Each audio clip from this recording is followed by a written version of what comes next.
마태복음 22장 30절 이하의 쭉 말씀을 보면요, 거기에 예수님께 어느 율법사 한 사람이 찾아옵니다. 찾아오는 이유는 뭐냐면 예수님이 율법을 가르친다는 소문을 들었는데 저 청년이 하고 있는 저 모든 것들이 못마땅한 거예요. 그래서 시험하고자 예수님을 넘어뜨리려고 율법사가 예수님께 왔습니다. 율법사는 뭐 하는 사람입니까?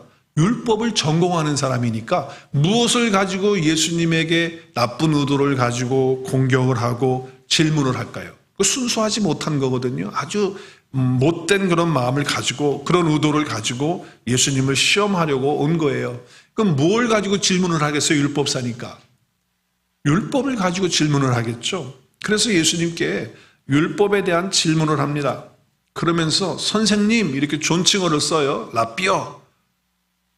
지금 율법 중에 가장 큰 계명이 무엇입니까? 라고 이렇게 질문을 던집니다. 그 마음속의 의도는 아주 나쁜 의도로 예수님 넘어뜨리려고 하는 그런 질문이었어요. 원래 실력 있는 선생은요, 여러 가지 많은 긴 내용을 갖다가 간략하게 짧게 줄일 수 있는 사람이에요. 그게 정말 실력 있는 선생이거든요. 우리 예수님은 정말 능력이 많으신 그런 선생님이시기 때문에 율법에 또 정통하신 분이시고 또 율법을 완성하신 분이시고 또 율법을 하나님께서 주실 때 함께 하셨던 분이시잖아요. 그러니까 틀림이 없는 거예요. 말씀하시면 딱 맞는 거예요. 그래서 꿰뚫어 보시는 거죠. 율법사의 마음도 다 꿰뚫어 보신 거예요. 그때 율법사의 질문, 어느 계명이 가장 큰 계명입니까? 이걸 말하면 왜 그겁니까? 분명히 그렇게 따질 거예요. 또 이걸 말하면 왜 그겁니까? 이렇게 할 거 뻔하거든요. 그래서 예수님께서 두 가지가 있다. 정말 큰 계명은 두 가지인데 사실은 한 가지다. 그러면서 말씀을 하셨어요. 뭐라고 말씀하셨냐면 첫째는 뭐냐 하면 내 마음을 다하고 목숨을 다하고 뜻을 다하여 주 너의 하나님을 사랑하라. 이것이 첫째 가장 큰 계명이다. 그런데 두 번째 되는 계명 또 있는데 그거는 첫 계명과 똑같다. 똑같은 계명인데 같은 계명인데 내 이웃을 내 몸과 같이 사랑하라 라고 하는 거예요. 이 두 계명은 온 율법은 뭐냐면 구약의 말씀이죠. 선지자의 강령, 선지자라고 하는 것은 예언서를 다 말하는 거예요. 그러니까 구약 성경 전체를 통해서 다 말하고 있는 강령이다. 여러분 끝에 강령이라고 하는 말을 영어 성경 40절의 맨 밑에 보면은 그 강령이라는 단어를 어떻게 번역했냐면은 행이라고 번역했어요. 행 all the law. 그러니까 행이라고 하는 게 뭐예요? 네? 행이라고 하는 게 뭐예요? 갖다가 걸어놓는 거 아니에요? 걸어놓는 거. 그러니까 모든 계명이 네가 말하고 있는 모든 율법은 모든 선지자의 예언자의 그 말은 다 어디에 걸려 있냐면 어디에 붙들려 있냐면 바로 사랑이라고 하는 것에 붙들려 있다. 그러니까 사랑이라고 하는 것이 연결되니까 하나님 사랑하고 이웃 사랑하고. 근데 사실은 하나님 사랑 하나 이웃 사랑 하나 그 사랑은 똑같은 거 아니에요. 그러니까 이 율법에서 지금 가장 큰 계명은 뭐냐? 사랑이다라고 이렇게 말씀을 하고 계신 거예요. 하나님을 사랑한다라고 할 때 결국 하나님을 사랑하면 모든 것들을 다 지킬 수 있는 그런 사람이 된다라고 하는 말씀을 주고 있는 거죠. 여러분 구약의 모든 말씀을 율법을 토라라고 그래요. 토라. 근데 그 토라를 입으로 전수해가지고 계속 후대들에게 전승해서 가르치고 있는 그것이 또 탈무드예요. 그러니까 토라는 율법이지만 그 율법을 더 이렇게 좀 프랙티컬하게 이렇게 해가지고서 설명하는 것이 탈무드라는 것이 있어요. 그리고 그 탈무드와 율법을 또 더 구체적으로 나누어서 적용을 해가지고서 삶에 할 수 있도록 미드라시라고 하는 게 또 있어요. 그런 경전이 있는 거예요. 유대인들에게. 그리고 그것들을 또 더 구체적으로 실천할 수 있는 조목조목 하나하나 방안을 마련해 놓고 있는 것이 바로 미슈나라고 하는 또 그 책이 있어요. 그게 다 율법에 속해져 있는 그런 거예요. 그러니까 율법을 잘 지켜야지 그래야 하나님을 사랑하고 이웃을 사랑할 수 있다라고 하는 그런 것 때문에 그렇게 한 거예요. 여러분 심지어는 미츠보트라고 하는 것이 있는데 그거는 율법을 613개로 나누어 가지고 그렇게 다 지키도록 한 거예요. 그래서 거기에 248개는 긍정적인 명령이죠. Do it. 이걸 하라. 이걸 하라. 예를 들어서 오늘 우리가 어머니 주일이니까 부모를 공경하라. 하라라고 하는 말씀을 하고 있는 거예요. 또 365개는 하지 말라는 부정적인 그런 명령인 거예요. 그래서 예를 들면 오늘 말씀에 나온 것처럼 간음하지 말라. 살인하지 말라. 말라. Do not this. 하지 말라고 하는 말씀을 주고 있는 거죠. 자, 이런 율법 조항들을 만들어낸 이유는 한 가지예요. 왜냐하면 이 모든 율법을 잘 지켜야지 하나님을 사랑하는 것이고 그리고 이웃을 사랑하는 것이 된다라고 하는 거예요. 그런데 이 율법을 지키지 못하는 순간 어떻게 되느냐? 하나님을 사랑하지 못하는 사람이 되는 것이고 그리고 이웃을 사랑하지 못하는 그것이 된다라고 하는 거예요. 그래서 예를 들어서 다른 것은 다 지켰는데 안식일을 지키는 법만 해도 상당히 많거든요. 안식일 지키는 게 성경에는 뭐 이렇게 그냥 안식일을 거룩히 지키라고 말하고 있지만은 그리고 이제 구체적으로 뭐 노동하지 말라고 하는 그런 말씀이 있지만 노동이 어떤 노동이냐는 거예요. 그래서 그거를 613개로 또 나누어서 그 안에다 하지 말라고 하는 게 또 들어있는 거거든요. 그러면 안식일 날 몇 발자국만 걸어가는 거예요. 거리가 있어요. 안식일 날은 그 이상 가면 안 되는 거예요. 그 이상 걸어가면 안 되는 거예요. 그러면 그 이상 걸어가면 그거는 안식일을 범하는 게 되는 거예요. 자, 옷이 찢어졌어요. 그래서 바느질을 해야 돼요. 근데 바느질을 하는 그 자체도 그 안식일을 범하는 거예요. 그게 이제 미드라시엘에 다 들어있는 거예요, 그게. 안식일에는 또 이렇게 타작을 하지 못하고 곡식을 이렇게 하지 못하게 돼 있거든요. 그러니까 제자들이 밀밭에서 이게 가다가 배고파가지고 밀을 까가지고 비벼가지고 먹으려고 할 때 왜 안식일에 하지 못할 일을 하냐고 그래요. 근데 사실은 그거는 구약 성경의 율법에는 없거든요. 근데 구체적으로 미드라시라든지 아니면 613개에 들어있는 거기 미츠보츠라고 하는 그 내용이 들어있는 거예요. 그렇다고 한다면 안식일을 못 지켰어. 못 지켰으면 하나님을 사랑하는 일에서 나는 깨진 거예요. 빗나간 거예요. 이웃을 사랑하는 것도 하나님을 사랑하지 못하기 때문에 못하게 된다고 하는 거예요. 그럼 절망이죠, 절망. 그래서 오늘 야고보 선생님은 10절에서 11절에서 이렇게 말씀을 하는 거예요. 누구든지 온 율법을 지켰어요. 그런데 그 중에서 하나를 못 지켰어. 그러면 어떻게 되는 거예요? 그 하나만 못 지키게 되면 하나만 못 지키는 게 아니고 뭐라고 말하고 있죠? 모두 율법을 범한 것이 되는 거예요. 그래서 설명을 하는 거예요. 간단하게. 아주 극단적이지만 간음을 하지 말라고 했으니까 나는 간음 안 했다는 거예요. 그런데 어쩌다 보니까 사람을 죽였어. 그 살인을 했어. 그러면은 살인한 죄만 짓는 것이 아니고 모든 율법을 다 어기는 것이 되는 것이다. 이렇게 말씀을 하고 있는 것이죠. 그렇기 때문에 어떤 법으로 가서 내가 아무리 뭐 법을 지키고 이렇게 하려고 해도 율법을 지키지 못하게 되면 하나님을 사랑하지 못하는 존재가 되기 때문에 율법은 한계가 있는 거예요. 그래서 여러분 법으로 가면 아무리 애를 써도 결론이 나올 수밖에 없어요. 어떤 결론이 나오냐면 하나님을 사랑할 수 없다는 거예요. 이웃을 사랑할 수 없다는 거예요. 여러분 법이라고 하는 것은요. 항상 뭘 전제로 하냐면 위반할 것, 지키지 못하는 것을 전제로 해서 법을 만드는 거예요. 그러니까 위반할 것이라는 것을 전제로 와서 만드는 것이 법이에요. 그러니까 율법을 제정했다는 거, 율법이 있는 한은 하나님을 사랑하는 부분과 사랑하지 못하는 부분에 대한 것이 이미 존재하고 있다는 것을 전제해서 율법이 주어진 거예요. 법이라고 하는 것은 다 그런 것이니까. 그래서 법은 틀을 유지하기 위한 방법이에요. 어떤 죄악을, 극단적인 어떤 죄악을 막기 위한 방법이에요. 그래서 여러분 우리 교회나 총회나 뭐 세상에도 법이 있지만 교회에도 법이 있거든요. 또 총회에도 법이 있어요. 그래서 뭐 내규를 정해놓고 또 헌법을 정해놓고 그렇게 해요.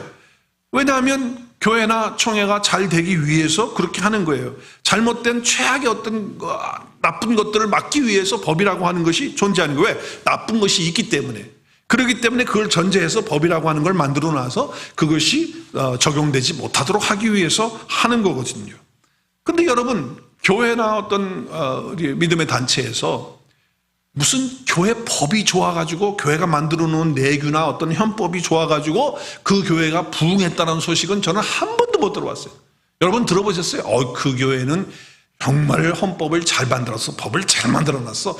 그래서 그 교회는 참 부흥하는 거야. 여러분 이렇게 들어본 적 있어요? 안 되거든요. 그런 얘기 들어본 적도 없고요. 그냥 어떤 구조를 만들어 놓고 그 교회가 튼튼하게 어긋나지 않도록 하기 위해서 만들어 놓은 것이 법이지, 그 법 때문에 어떤 사랑이 나오고 어떤 부흥이 나오고 그러는 건 아니단 말이에요. 그렇기 때문에 사랑은 절대로 법 가지고 되는 게 아니라는 거예요. 사랑은 내용이기 때문에, 여러분 법은 틀이에요, 틀. 그러나 사랑은 내용이란 말이에요. 그렇기 때문에 사랑은 법으로 될 수가 없어요. 아무리 법을 좋게 만들어내어도 사랑을 만들어낼 수가 없다는 거예요. 여러분 가정의 예를 한번 들어볼까요? 우리 5월달은 가정의 달이라고 하는데, 가정의 예를 들어봐요. 자, 내가 아버지예요. 그리고 여러분이 또 어머니야. 그러면 내 자식들한테 야, 너는 이렇게 해야 돼. 그리고 내가 법적으로 내 아버지야. 내가 법적으로 네 엄마야. 그러니까 너 이렇게 해라고 하면 어떤 테두리, 어떤 겉모양은 유지할 수 있지는 모르겠지만은 그 자녀들이 마음은 주지 못해요. 그렇게 만들어놨다고 해서 자녀들이 마음을 줍니까? 사랑을 줍니까? 그렇게 사랑합니까? 그게 안 되는 거거든요. 그냥 겉으로는 지킬 줄 몰라. 어머니니까 그냥 이렇게 하고. 제가 어릴 때 그랬거든요. 어머니 아버지니까 그렇게 했지 진짜로 어머니 아버지 사랑해서 하는 그런 게 거의 없었단 말이죠. 만약에 가정에서 부부가 당신은 법적으로 내 아내야, 법적으로 당신은 내 남편이야, 그러니까 사랑해야 돼, 그러니까 이렇게 해야 돼, 그렇게 한다고 하면 어떤 테두리 안에서는 하는 그런 척은 할 수 있겠지만 진심으로 마음에서 우러나서 사랑으로 하는 거가 될까요? 법으로 그렇게 했다고 해서 될까요? 그게 되는 게 아니다 그 말이에요. 그렇기 때문에 유대인들은 처음부터 치명적인 실수를 한 거예요. 율법을 가지고 내가 이것을 지키면 하나님을 사랑할 수가 있고 내가 이것을 지키면 이웃을 사랑할 수가 있다고 하는 잘못된 거예요. 그것이 사랑을 완성할 수 있다고 하는 착각을 한 거예요. 아무리 해도 안 되거든요. 내용이 아니기 때문에 틀을 가지고는요 내용을 만들 수가 없어요. 몰라요. 국가를 이루는 것이라고 한다면 가능할지 모르고 어떤 사회 단체를 만드는 거라고 하면 가능할지 모르겠지만은 그 마음속에 하나님을 사랑하는 이야기는 법 가지고 안 된단 말이에요. 내가 다른 사람을 사랑하는 거를 어떻게 법 가지고 할 수가 있겠냐? 그거는 되지 않는다라고 하는 말씀이에요. 유대교가 가지고 있는, 율법이 가지고 있는 한계가 바로 그것이었다라고 하는 거예요. 그래서 예수님은 그것을 꿰뚫으시면서 사랑을 말씀하시는 거예요. 율법에서 가장 중요한 것은 뭘 지키는 것이 아니라 사랑이다, 사랑이다. 그 말씀을 하고 계시는 것이죠. 여러분, 그래서 야고보도 율법을 지키고 안 지키고 하는 거기에 하나님을 사랑하고 이웃을 사랑하지 못하고 하는 거기에 달려있는 게 아니기 때문에 오늘 말씀 12절에 보시면 이렇게 설명하고 있어요. 너희는 자유의 율법대로 심판받을 자처럼 말도 하고 행하기도 하라. 그러니까 너희는 어떻게 하라고요? 무슨 율법? 율법이 그냥 율법이 아니에요. 무슨 율법? 네, 자유의 율법이라는 거예요. 자유의 율법이라고 하는 것은 내가 율법 속에 갇혀서 그것을 지킴으로 무엇을 했다, 내가 이것을 지킴으로 하나님을 사랑했다, 그게 아니라는 거예요. 자유의 율법이라는 거예요. 하나님의 사랑, 하나님을 향한 사랑의 법이 아니고 딱 한 가지 원칙을 이루는 것은 뭐냐? 이것을 지키고 저것을 지키지 못하고 하는 어떤 주일 성수도 하고 11조도 하고 그게 아니라는 거예요. 내 안에서부터 한 가지가 출발하는 게 뭐냐면 그것이 바로 사랑인데 그 사랑이 오게 되면 자유로워지는 것이라는 거예요. 법대로 하는, 억지로 하는 것이 아니라 사랑 가운데서 하기 때문에 자유 속에서 하게 된다라고 하는 것을 말씀하고 있는 거예요. 그러니까 율법은 자유롭지가 못한 거예요. 그냥 어떤 법에 의해서 하는 거지만은 사랑이 오면 법을 떠나서, 법을 초월해서 자유하는 마음으로, 기쁜 마음으로, 감사한 마음으로 그렇게 행하는 그것이 된다라고 하는 것을 말씀하고 있죠. 그래서 여러분, 예수님이 이런 말씀하셨어요. 진리를 알게 되면 진리가 너희를 어떻게 하신다고요? 자유케 하는 거예요. 진리가 뭐지요? 진리가 예수님이시고 진리가 말씀이고 진리가 하나님이세요. 그리고 진리가 그 하나님의 은혜예요. 그렇기 때문에 진리를 알게 되면, 그 예수님의 은혜를 알게 되면, 예수님을 알게 되고 하나님을 알게 되고 그 하나님 사랑을 알게 되면 우리 속에 오는 게 뭐냐? 자유가 오는 거예요. 어떤 법에 의해서 무엇을 하는 게 아니라, 뭘 지킴으로 뭐 사랑하는 그게 아니라 내가 진리 가운데 있기 때문에 자유 속에서 그 모든 법들을 다 다 행하면서 순종하면서 기쁨으로 살아가는 그런 삶이 되어진다라고 하는 말씀을 하고 있는 거예요. 여러분, 예수 그리스도께서 십자가의 속량 사역을 통해서 저와 여러분을 죄와 저주에서 자유함을 주셨습니다. 아멘. 상처에서 우리를 자유 주셨어요. 과거의 상처에 우리는 너무나도 많이 얽매여 있어. 그 과거의 상처에 왜 이렇게 과거의 상처에 매여 있는지 예수님이 다 그걸 해결해 주셨는데, 자유를 주셨는데 거기에 묶여 있는 사람들이 얼마나 많은지 몰라요. 이 자유를 받을 때 이 자유를 주신 그분을 사랑하게 되어지는 거예요. 우리 오늘 찬양에서 오 자유 오 자유, 우리가 얽매였던 자리에서 이제 자유함을 얻었어요. 십자가의 속량으로, 주님의 부활하심으로, 성령이 우리 안에 오심으로 우리가 진정한 자유를 누리면서 그 자유 안에서 하나님을 사랑하고 이웃을 사랑하는 자가 된 것을 감사하실 수 있기를 바랍니다. 이것이 진짜라는 거예요. 그래서 주의 영이 임하게 되면, 주의 영이 계신 곳에는 자유가 있다라고 말씀을 하고 있어요. 이것은 사도 바울이 본인이 삶을 통해서 경험한 말씀을 하고 있어요. 우리 같이 고린도후서 3장 18절 읽겠어요? 시작. 주는 영이시니 주의 영이 계신 곳에는 자유가 있느니라. 주의 영이 누구십니까? 주의 영이 성령님이요. 어디 계십니까 지금? 내 안에 있어요. 그러면 뭐가 와요? 자유가 와요. 그러면 법에 의해서 무엇을 지키고 안 지키고 의해서 살아가는 사람이 아니라 사랑 안에서 주님이 주신 그 자유 속에서 나에게 주신 그 사랑이 어떤 것인지 알고, 그 은혜가 어떤 것인지 알고 기쁨으로 감격해서 하는 모든 일들이 되어지기 때문에 사랑 가운데서 하는 참된 자유의 삶을 우리가 살아가게 되는 거예요. 진리의 성령님이 내 안에 오시면 율법을 지키는 것에서 자유를 얻으면서 하나님이 나를 사랑하셔서 예수님을 보내주시고 내 대신 십자가에서 죽게 하심으로 그 속량 사역으로 인하여 나를 용서하시고 살려주시고 예수님의 그 생명과 그 은을 나에게 주심으로 말미암아 그 사랑 가운데 살게 되는 것을 깨닫게 되면서 내 안에 오는 것이 뭐냐? 자유함이 오는 거예요. 할렐루야. 그러면서 그 자유 속에서 율법을 뛰어넘는 하나님을 사랑하는 자리로, 그리고 이웃을 사랑하는 자리로 나가게 되는 거예요. 그리고 예배의 자리에 하나님께 영광 올려드리는 삶이 되는 거죠. 그러니까 예배는요, 하나님을 사랑하는 마음이 없이는 예배가 될 수가 없어요. 물론 형식적으로 우리가 틀을 짜가지고서 거기 안에서 하는 모든 것들은 할 수가 있겠죠. 그렇지만 진정으로 내가 하나님을 사랑하는 마음이 없다면, 하나님을 좋아하는 마음이 없다면 그 예배가 되지를 않는 거예요. 여러분, 이렇게 해라 저렇게 해라 한다고 해서 여러분 그 될 것이 됩니까? 제가 어릴 때 아버지 어머니가 구약적인 율법적인 신앙생활을 했어요. 왜냐하면 그 장로교회 우리 집사님으로 계셨고 장로님으로 계셨는데 그때 그렇게 배우셨기 때문에, 그래서 그렇게 살았어 우리가. 그래서 여러분 생각도 못한 일이 있었습니다. 저 어릴 때, 제가 고등학교 때까지 그랬던 것 같아요. 주일날은요 안식일처럼 지켜야 돼. 여러분 그런 거 해보셨나요? 그래서 운동도 못해요. 안식일날 돈 가지고 나가서 돈 쓰면 안 돼요. 못 써요 돈. 그래서 어머니가 간식 같은 것도 미리 다 만들어 가지고 집에도 놔둬요. 그래서 돈 못 써요. 헌금 가지고 가서 쪼개 가지고서 몰래 사 먹기도 했긴 했지만은, 이제 그런 것도 있지만 이제 그거 못 해요. 그리고 공부도 못 해요. 그럼 뭐만 해야 되냐? 예배만 드리고 성령만 보고 주일날은 안식을 해요. 쉬어야 돼. 뭐 물체적인 무슨 일을 한다든지 뭐 이런 거 전혀 못 하게끔 그렇게 하셨어요. 숨 막히지 않습니까? 숨 막혔어요. 그러니까 주일날 되면 아무것도 못하고 교회만 갔다 와서도 뭐 텔레비도 못 봐. 텔레비도 뭐 코드를 뽑아가지고 코드를 이렇게 연결시키는 걸로 해가지고 딱 해가지고 그걸 그 아답터를 가져가셔 아버지가. 그래서 꼽지도 못해. 텔레비도 못 봐. 공부도 못해. 텔레비도 못 봐. 운동도 못해. 그럼 뭐 해요? 주일날 예배 드리고 나와가지고 그냥 멍하니 있는 거야. 그리고 몰래 이제 뭘 하는 거죠. 그러니까 뭘 지키고 안 지키고 그런 상태에서 내가 하나님을 사랑했을까요? 정말 이웃을 사랑하고 그런 마음이 있었을까요? 전혀 없는 거예요. 그러나 그 틀 속에서 그냥 있는 것뿐이지 그게 되지를 않는 거예요.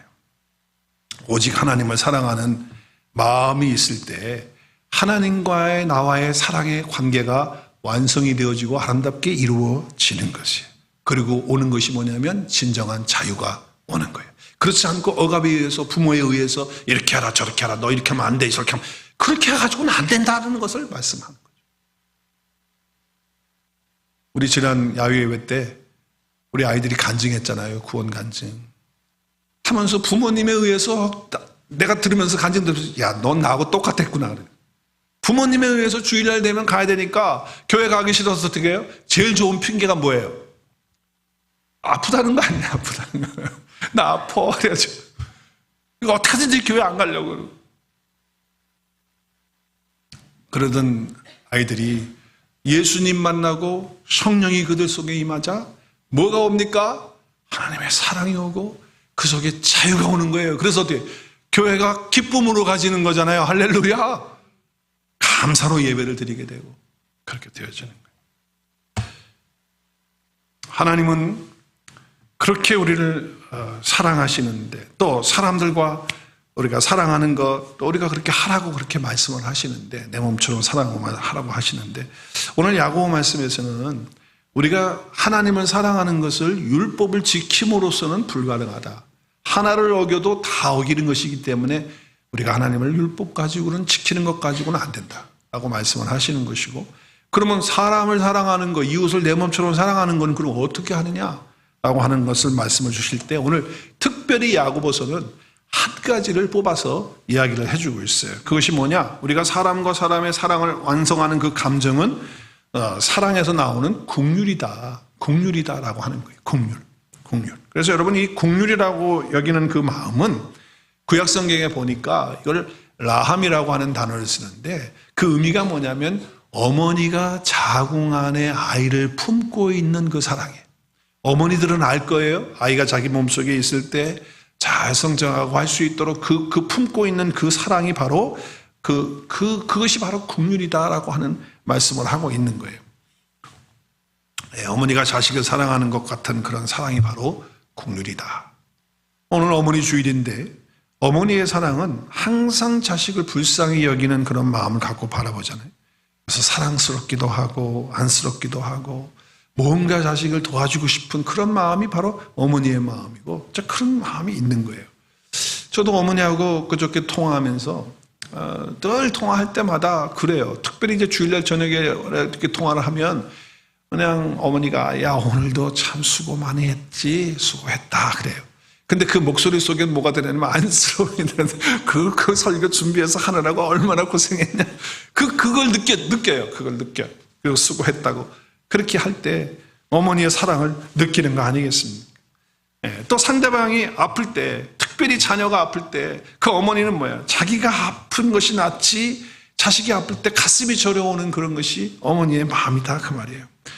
이 긍휼이라고 하는 것은 상대방의 그 마음과 그 처지를 그대로 느끼는 것이 바로 긍휼이죠. 하나님의 마음과 같은 이 어머니의 마음을 우리가 잘 알기 때문에 우리가 어머니라고 하는 단어를 들을 때 가슴이 뭉클해지는 사람이 많잖아요.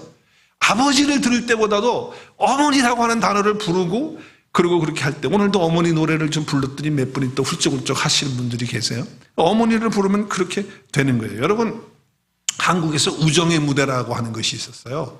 그게 뭐냐면, 이제 군대 가 있는 아이들, 자녀들을 두고 온 엄마들이 마음이 아프니까 어떻게 잘 지내는지 몰라서 어머니들을 초대해가지고 그 자식, 서프라이즈 하는 거죠. 그래서 그 사회를 봤던 분이 누구죠? 뽀빠이 이상용 씨. 그분이 이제 우정의 무대에서 사회를 하시는 거예요. 그러면 거기서 이제 그 병장들이 부르잖아요. 이제 어머니 부르라고 그러잖아요. 근데 누구 엄마가 나올지 몰라. 근데 다 같이 부르는 거예요. 그렇죠? 여러분 보셨어요? 나 혼자 본 것 같아. 어떻게? 어머니! 그렇게 부른다고요. 그럴 때 그 병장들이 말이죠. 그 군인들이 그냥 감정이 말이죠. 확 북쳐 올라오는 걸 느껴요. 그리고 어느 어머니 한 분이 나와.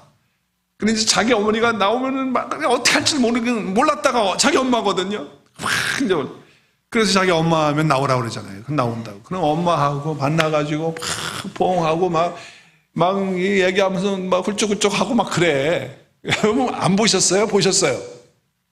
왜 다들 조용하셔? 그런데 컴플레인이 들어왔다는 거예요. 아니 왜 어머니들만 초대를 하느냐? 부모는 또 아버지도 부모인데, 그래서 어떻게 했어요? 아버지를 부르는 거를 해라. 어머니만 부르지 말고 어머니 한번 부르고 아버지 한번 부르고 그래야지 어머니만 계속 부르냐. 그래서 어머니를 부르는 대신에 아버지를 부르기로 했대요. 그래서 아버지를 불렀대. 그랬더니 아버지 부르는데 벌써 이게 감동이 안 오는 거야. 그래 아버지가 나왔어. 나왔는데 자기 아버지가 나왔는데 그 군인이 나와가지고 자기 아버지니까 나와가지고 이렇게 하는데 얼마나 어색하고 서먹서먹하고 그러면서 그냥 아버지가 잘 있었지? 그러니까 네 그냥 그러고 마는 거야. 그리고 없어. 그래가지고 우정의 무대에서 다시는 아버지 하지 않기로 그래서 다시 어머니로 돌렸다는 그런 얘기가 있어요. 여러분 그 어머니라고 하는 그 단어를 우리가 들을 때는 정말 우리 마음에 웅크란 그런 것이 있잖아요. 여러분 한국에서 효도라고 하는 것이 무엇이라고 생각하느냐라고 하는 앙케이트를 이렇게 설문조사죠. 그걸 했다고 해요. 그런데 설문조사에서 60% 이상이 효도라는 것이 무엇이냐라고 할 때 이렇게 답했다고 합니다. 부모님 속썩이지 않고 사는 것이 효도입니다. 그리고 6%만이 그저 부모님을 정성지긋하게 모시고 섬기고 잘해드리고 하는 적극적인 그런 거예요. 근데 상당수가 60%가 넘는 사람들이 부모님 속썩이지 않는 것만 해도 큰 효도를 하는 것이라고 그렇게 요즘 세대 사람들이 생각한다는 거예요. 근데 성경은 뭐라고 말하죠? 내 부모를 공경하라. 속썩이라는 게 아니고 공경하라고 말하잖아요. 공경하라고. 그래서 오늘 말씀은 이 공유를 생각하면서 우리가 육신적으로 가장 가까운 분은 어머니잖아요. 우리 몸속에 자기 몸속에다가 우리를 품어서 자기 몸 안에서 우리를 출생하니까 사실은 가장 육신적으로 가까운 분은 우리 어머니예요. 아버지도 물론 될 수 있겠지만 어머니라는 것을 알 수가 있죠. 그래서 어머니를 통해서 이 땅에 우리가 태어나게 됐는데 어머니의 자식 사랑은 그 국률의 마음이라는 거예요. 우리 자궁 안에서 품고 있는 그 사랑이라고 하는 것을 말하는 거예요. 그러니까 이제 혹시 부모님이 살아계신 분들이 계시다면 그저 속색이지 않는 것으로만 효도하는 그런 자세가 아니라 적극적으로 부모님을 공경하시는 그런 분들이 될 수 있기를 바라요. 신약에서는 이 국률이라고 하는 단어를 엘레오스라고 하는 단어를 쓰는데 이것은 소경이나 병자들이 예수님 지나갈 때 어떻게 부르짖죠? 다윗의 후손 자손 예수여 나를 불쌍히 여기 그거예요. 불쌍히 여겨달라는 거예요. 그때 쓰는 단어가 엘레오스라고 하는 단어예요. 그런데 이 단어는 어디서 나왔냐면 마음이 몹시 슬프고 아프고 힘들어서 창자가 끊어진다. 우리 한국말에는 애가 끓는다는 그런 표현인데 그런 표현으로 설명을 하고 있어요. 그래서 긍휼을 나에게 보여달라, 긍휼을 나에게 베풀어달라라고 하는 그런 말씀이고 민망히 여긴다는 그런 단어와 같은데 애 끓는다, 간장한다, 그리고 몹시 슬퍼서 창자가 끊어지는 듯한 그런 아픔. 여러분 우리 하나님께서 우리에게 긍휼을 베푸셨어요. 왜냐하면 긍휼이 풍성하신 분이시기 때문에 우리가 죄 가운데 들어가서 멸망받는 것에 향해서 하나님은 창자가 끊어지는 것처럼 아파하시면서 슬퍼하시면서 괴로워하시면서 견딜 수 없어서 자기 아들을 내어주시는 그 긍휼이 바로 하나님의 사랑이신 줄 믿으시길 바랍니다. 그것이 하나님의 사랑인 거예요. 그래서 여러분 그 하나님의 품으시는 그 사랑 때문에 저와 여러분이 구원을 받고 하나님의 자녀가 되는 거예요. 근데 여러분 내가 만든 사랑 가지고 어떻게 사람을 사랑할 수가 있겠어요? 불가능한 거예요. 하나님이 우리에게 사랑을 부어주시고 베풀어 주신 그 위로부터 주어지는 그 긍휼과 사랑을 받아야지만 우리가 사람을 긍휼히 여기고 불쌍히 여길 수 있는 마음을 갖는 거예요. 우리 에베소서 말씀 같이 볼까요? 2장 4절 5절 시작. 긍휼이 풍성하신 하나님이 우리를 사랑하신 그 큰 사랑으로 인하여 허물로 죽은 우리를 그리스도와 함께 살리셨고 너희는 은혜로 구원을 받은 것이다. 우리가 구원받은 것은요 하나님의 긍휼의 그 풍성하심 때문에 그 아들을 내어주시는 그 사랑으로 인하여 구원받았다라고 하는 거예요. 너무너무 불쌍해서 하나님이 견딜 수가 없는 거예요. 영원히 멸망받는 것을 볼 수가 없는 거예요. 주 죄 가운데 헤매고 있는 모습들을 볼 수가 없는 거예요. 너무 안타까우셔서 불쌍히 여기셔서 우리를 구원하시기 위해서 그 아들을 내어주시는 그 사랑이 바로 하나님의 국률이다라고 하는 거예요. 그러니까 나도 줄 수 있는 사랑은 국률이다. 그러니까 이웃에게 줄 수 있는 건 내가 받은 그 하나님의 국률을 내 이웃에게 내 사람 옆에 있는 사람들에게 줄 수 있다라고 해요. 그래서 우리 호세아서 6장 6절에 보면 나는 인애를 원하고 제사를 원하지 않는다. 인애라고 하는 것이 바로 mercy, 바로 이 자비고 국률이라. 그런데 하나님은 번제보다도 예배보다도 하나님을 아는 것을 더 원한다는 거예요. 여러분, 하나님을 알면 국률이 풍성하신 하나님이시기 때문에 우리 안에 국률이 임하는 줄로 믿으시길 바랍니다. 하나님을 알면 알수록 우리는 국률의 사람이 될 수밖에 없어요. 인애의 사람이 되고 자비의 사람이 된다라고 하는 것을 말씀하고 있는 것이죠. 그래서 예수님도 복음을 전하시면서 이 말씀을 그대로 인용을 하세요.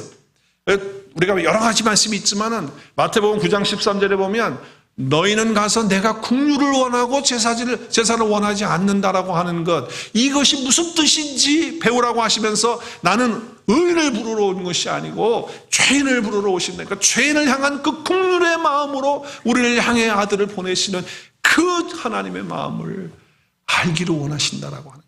그리고 그렇게 살기를 원하시는 말씀을 주는 거죠. 그리고 마태복음 12장 7절에도 보면 나는 자비를 원하고 제사를 원치 않으신다는 말씀을 통일하고 하고 있는 거예요. 그러니까 국률은 바로 이 복음의 핵심이에요. 예수님의 말씀의 핵심이다. 그것을 볼 수가 있는 것이죠. 용납하는 마음, 받아들이는 마음. 내가 끌려서 내가 좋아서 하는 것은요, 그건 본성에 의한 것이에요. 그러나 성경에서는 만약에 내가 좋은 사람만 그냥 좋게 대하고 국률을 대한다면 그건 이방인들도 하는 것이라고 말씀하고 있습니다.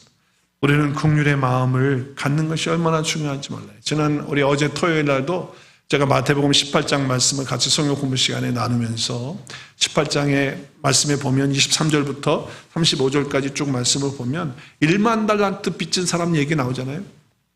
그 사람이 1만 달란트 빚을 졌는데 그 종이 빚을 졌어요. 그래서 그 주인에게 그 빚을 탕감해달라고 임금에게 가서 얘기를 하니까 임금 앞에서 그 주인이 탕감해주겠다는 거예요. 그래서 다 탕감해줬어. 너무 안타까운 사정을 얘기하니까 다 탕감해줬어. 얼마나 감사합니까? 나와가지고서 길을 가는데 자기에게 100달러리는 사실 적은 돈이에요. 그 당시에 1만 달란트에 비하면 아주 적은 돈인데 그걸 갖다가 자기 빚진 사람의 멱살을 잡고 너 이거 당장 안 갚으면 내가 너를 감옥에 보내겠단 말이지. 말도 안 되는 그런 것을 하는 거예요. 그래서 그 얘기를 그 주인이 듣고 화가 났어. 그래서 그를 불러가지고 네가 어떻게 그럴 수 있느냐. 내가 너에게 자그만치 10,000달란트라고 하는 어마어마한 거를 탕감해 줬는데 너는 네 이웃을 향하여 100달러리랑 그 조그만 거 액수를 하나를 탕감해 주지 못해서 멱살을 잡아 그리고 감옥에 보내? 있을 수 없어. 너 다시 다 빚 갚아. 이렇게 하는 것이 그 예화의 내용 아닙니까?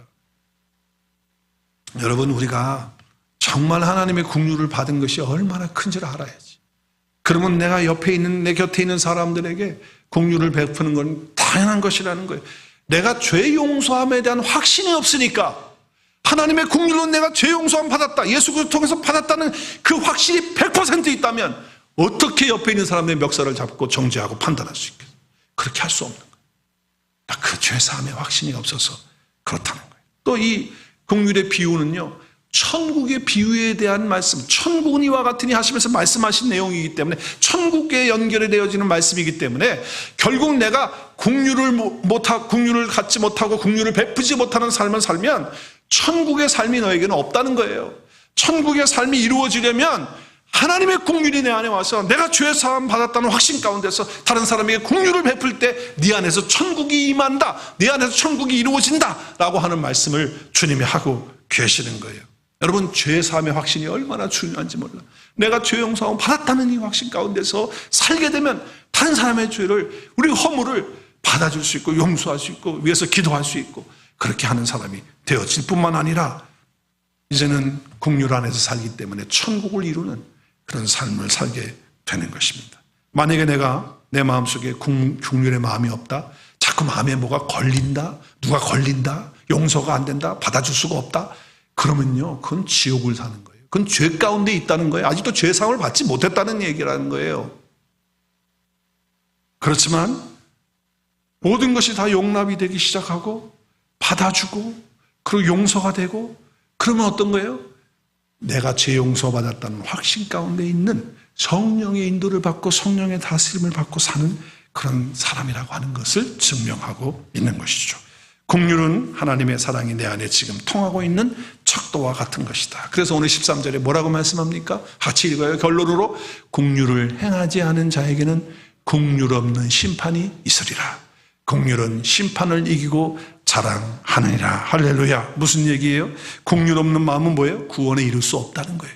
하나님의 심판이 있다는 건 구원받은 자의, 죄사함 받은 자의 삶이 아니다라고 하는 것을 말씀해요. 그러나 긍휼의 삶을 사는 사람은 이미 구원받은 사람이고 죄사함을 받은 사람이기 때문에 그 확신 가운데 살기 때문에 심판받지 않는 그런 이기는 삶을 살고 은혜 받은 것을 자랑하고 기뻐하며 사는 그런 삶이 된다라고 하는 말씀을 주고 있는 것입니다. 그래서 여러분, 이 긍휼은요, 천국과 연결이 되는 거예요. 내가 긍휼을 베풀면 베풀수록 내 안에 천국이 임하고 천국의 기쁨을 맛보면서 사는 거예요. 그래서 여러분, 복 있는 사람이 되는 거예요. 여러분, 예수님께서 팔복을 말씀하셔서 네 번째 복, 시작. 긍휼히 여기는 자는 복이 있나니 그들이 긍휼히 여김을 받을 것이다. 복 있는 자의 삶을 살게 된다. 여러분, 어떻게 우리가 자유의 법, 긍휼로 산다는 것을 증명할 수 있습니까? 그것은 내가 죄사함 받은 확신 가운데서 다른 사람의 죄를 용서하고 용납하고 받아주고 그들의 고통과 아픔을 함께 느끼면서 살아가는 그런 삶을 살 때 천국이 내 안에서 이루어지는 것을 통해서 내 안에 자유의 법, 긍휼이 있다는 것을 선포하고 증거하는 그런 삶을 살게 되는 것입니다. 긍휼이 풍성하신 하나님의 사랑을 그리스도를 통해서 우리가 받았다면, 그 긍휼 안에서 사랑을 입은 자가 되었다고 한다면, 성령을 통해서 그 사랑이 부음받아진 존재가 되었다고 한다면, 그래서 내가 진리 안에서 이제 자유함으로 사는 그런 사람이 되었다고 한다면, 내 옆에 붙여주신 사람들을 향하여 하나님으로부터 받은 그 긍휼을 나타내고 증거하는 저와 여러분의 삶이 되고, 또 하나님의 그 사랑으로 인하여 우리도 하나님을 사랑하는 자유의 법을 가진 사람으로서 사는 저와 여러분의 삶이 될 수 있기를 주의 이름으로 축복합니다.